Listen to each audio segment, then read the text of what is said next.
அண்மைச் செய்தி சென்னை சைதாப்பேட்டை பனகல் மாளிகை அருகே 17வது நாளாக வாயில் கருப்பு துணி கட்டி ஊராட்சி செயலாளர்கள் போராட்டத்தில் ஈடுபட்டு வருகின்றனர். அண்மை தகவலாக பார்த்து வருகிறோம்.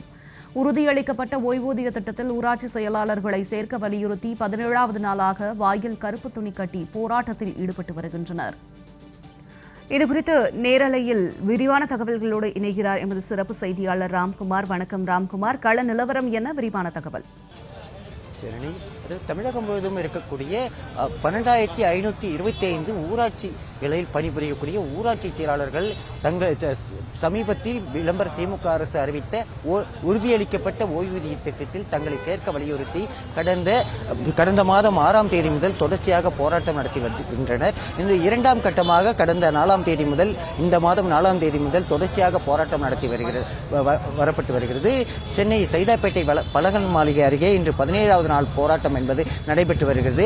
இன்று ஊராட்சி செயலாளர்கள் தங்களது வாயில் கருப்பு துணியை கட்டி விளம்பர திமுக அரசை கண்டித்து இந்த ஆர்ப்பாட்டமானது நடைபெற்று வருகிறது.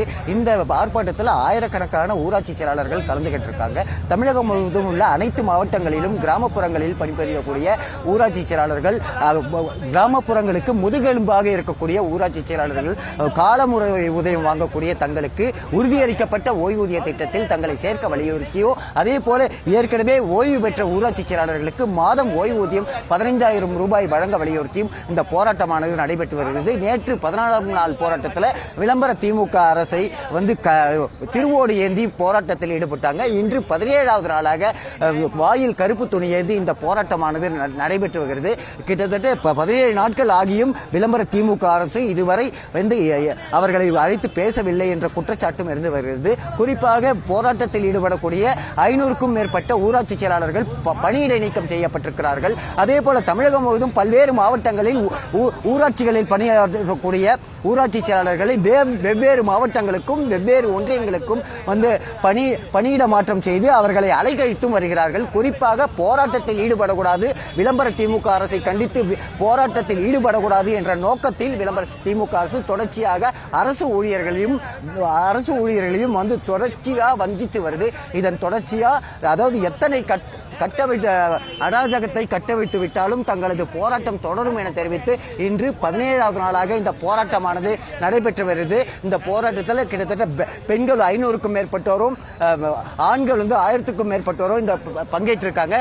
இதுல அதாவது தொடர்ச்சியா இதுவரை 17 நாள் போராட்டம் நடத்தியும் எந்த நடவடிக்கையும் எடுக்கவில்லை, அதே போல பேச்சுவார்த்தையும் நடத்தவில்லை என்ற குற்றச்சாட்டு இருந்து வருது. நம்மிடையே ஊராட்சி செயலாளர்களோட சங்கத்தின் தலைவர் ஜான் பாஸ்கோ இருக்கா, அவங்ககிட்ட கேட்போம். சார் வணக்கம், இது 17வது நாளா போராட்டம் பண்ணிட்டு நீங்களும் தொடர்ச்சியா விளம்பர திமுக அரசை கண்டிச்சு போராட்டம் நடத்திட்டு இருக்கு. இதுவரை எந்த சொல்யூஷனும் இல்லை, இதை எப்படி பாக்குறீங்க?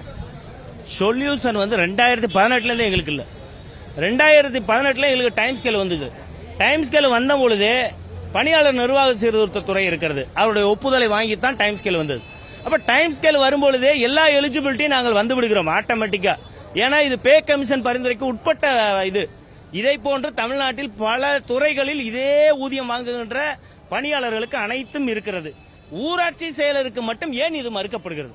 2018 முதலே நாங்கள் தொடர் போராட்ட இயக்க நடவடிக்கைகள் 60வது போராட்டம் இப்பொழுது 17 நாட்களாக நடந்து வருகிறது. 60வது போராட்டம் 59 போராட்டங்களில் கிட்டத்தட்ட 15 முதல் 20 போராட்டங்களில் எங்களுக்கு நிச்சயமாக செய்தரப்படும் என்று எழுத்துப்பூர்வமாகவே கொடுத்திருக்கிறார்கள். நாங்கள் நம்பிக்கையோடு செல்லுகிறோம், ஆனால் செய்வதில்லை. நம்பிக்கையோடு செல்லுகிறோம், மாற்றி அறிவிக்கிறார்கள். இப்பொழுது நாங்கள் 17 நாட்களாக போராட்டம் நடத்தி வருகிறோம். எங்களுடைய கோரிக்கை என்பது தமிழ்நாடு அரசின் உறுதியளிக்கப்பட்ட ஓய்வூதிய திட்டத்தில் ஊராட்சி செயல்களை இணைக்க வேண்டும். இதனால் அரசிற்கு மிகுந்த லாபம் தான் வரும். ஆண்டிற்கு கிட்டத்தட்ட 36 கோடி ரூபாய் நாங்கள் செலுத்த தயாராக இருக்கிறோம். அவர்கள் மிஞ்சி போனால் ஒரு 3 முதல் 4 கோடி ரூபாய் பென்ஷனாக தருவார்கள். இது அரசிற்கு எவ்வளவு பெரிய லாபமான விஷயம். இந்த விஷயத்தை நாங்கள் சொன்னால் மரியாதைக்குரிய நம்முடைய ஆணையராலயத்திலிருந்து இங்கிருந்து கோப்பு சென்று விட்டது நிதித்துறை ஒப்புதலுக்கு என்று சொல்கிறார்கள். நிதித்துறை செயலாளர் அவர்களும் ஊரகத்துறை செயலாளர் அவர்களும் இதை உடனடியாக முதல்வர் அவர்களின் கவனத்திற்கு எடுத்து சென்று இதை உடனடியாக டாக்ஸ் திட்டத்தில் ஊராட்சி செயல்களை இணைத்து அரசாணை வெளியிட வேண்டும். நாங்கள் எங்கள் உரிமைக்காக நாங்கள் போராடுகிறோம். பல்வேறு அடக்குமுறை ஒடுக்குமுறை தாண்டி போராடுகிறோம்.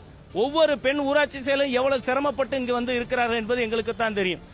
பல கோடி ரூபாய்கள் செலவாகி வருகிறது. கடனை வாங்கிக் கொண்டு நாங்கள் கிராமத்தில் சாதாரண பணிகளை செய்கிறவர்கள். நாங்கள் கடனை வாங்கிக் கொண்டு எத்தனை நாள்கள் நாங்கள் இங்கே தங்க முடியும்?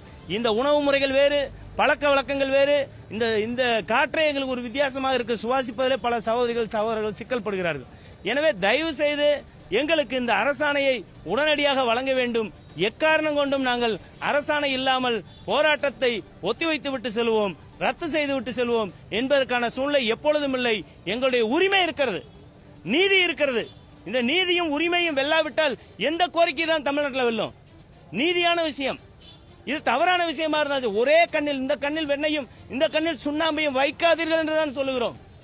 ஒரே நிலை பணிகள் தமிழ்நாட்டில் இருக்கக்கூடிய பல்துறையில் இருக்கக்கூடிய பணியாளர்களே ஒரே 15,400 வாங்குகிறவர்களில் ஊராட்சி செயலருக்கு மட்டும் உழைக்கின்ற எங்களுக்கு, கிராமங்களில உயிரை கொடுத்து உழைத்துக் கொண்டிருக்கின்ற எங்களுக்கு, கிராமத்தின் பொருளாதாரத்தை உயர்த்துகிறவர்களுக்கு, மத்திய மாநில அரசு திட்டங்களை செயல்படுத்துகிறவர்களுக்கு தமிழ்நாடு அரசு இதை இறங்கி செய்யாவிட்டால், எங்களுடைய நியாயமான கோரிக்கை நிறைவேற்றாவிட்டால் எதைத்தான் தமிழ்நாடு அரசு செய்ய போகிறது என்பதுதான் 17ஆம் நாளில் நாங்கள் கொடுக்கின்ற வினா. எங்களுக்கு உடனடியாக உறுதியளிக்கப்பட்ட ஓய்வூதிய திட்டத்தில் இணைத்திட வேண்டும். நாங்கள் கிட்டத்தட்ட இன்றைக்கு 17 நாட்களாக பல்வேறு துயர்கள். நேற்று நாங்கள் அரசாணை கேட்டு பிச்சை எடுக்கும் போராட்டம் வைத்தோம். இன்றைக்கு கருப்பு பட்டை அணியும் போராட்டம் வைத்திருக்கிறோம். நாளைக்கு மேலும் கவனத்தை ஈர்க்கும் விதமாக வித்தியாசமான போராட்டங்களை அறிவிப்பு இல்லாமல் நாங்கள் செய்வோம் என்பதை தெரிவித்துக் கொள்கிறேன். கிட்டத்தட்ட 17வது நாள் போராட்டம் என்பது தொடர்ச்சியாக இருந்துட்டு வருது. ஆனால் இதுவரை விளம்பர திமுக அரசு அவர்களுடைய கோரிக்கை நிறைவேற்றவில்லை. உடனடியாக நிறைவேற்ற வேண்டும், இல்லை என்றால் போராட்டம் தொடரும் என தெரிவித்திருக்கிறார்கள். ஜனனி, தங்களுடைய விரிவான தகவலுக்கு நன்றி.